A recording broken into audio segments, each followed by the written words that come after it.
A lot has happened in the past few days in Zimbabwe, where the world's oldest head of state tries to remain in power even under military house arrest. Thousands of giddy Zimbabweans have poured in the streets to demand his departure, tired of a collapsing economy that once was one of Africa's strongest.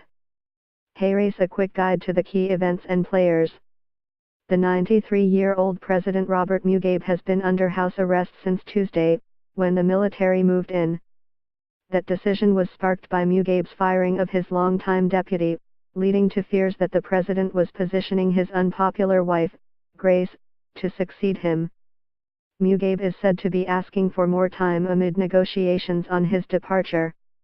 The military has been taking pains to refer to him as president and allowed him to make a public appearance Friday at a graduation ceremony, where he received polite applause. Zimbabwe's army commander on Monday threatened to step in after Mugabe fired Vice President Emmerson Mnangagwa, and the next day he did. In an extraordinary image on Thursday, state-run media published photos of Gen. Constantino Chiwenga shaking hands with a smiling Mugabe at the State House as negotiations with regional leaders continued. They were meeting again on Sunday.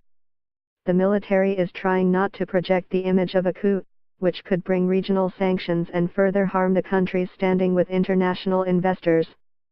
To cheers and singing, members of the ruling ZANU-PF party's Central Committee began an emergency meeting Sunday to recall Mugabe as party leader. They also want the First Lady recalled and the fired Mnangagwa reinstated. The ruling party also could press for impeachment when Parliament resumes Tuesday. Several thousand people were in the streets of the capital, Harare, on Saturday to demand Mugabe's exit as Zimbabweans giddily explore the rare freedom of expression amid the political limbo.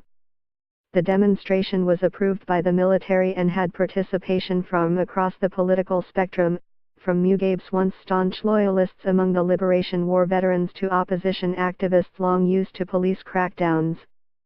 State-run media covered the events with headlines like "Mugabe must go." Mnangagwa fled the country shortly after his firing by Mugabe and his whereabouts are unknown.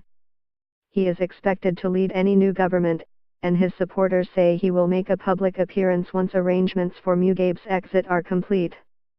High-profile opposition leaders such as Morgan Tsvangirai, who shared power with Mugabe between 2009 and 2013 before losing disputed elections, are expected to play a role in a new government, but they have said they have not been contacted by those taking part in the Mugabe negotiations.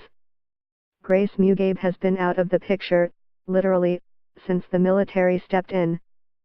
Once ever present at her husband's side at public events, she has not been seen in days.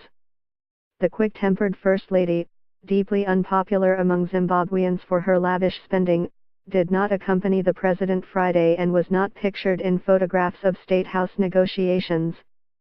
Despite rumors that she has fled the country, she is thought to remain under house arrest.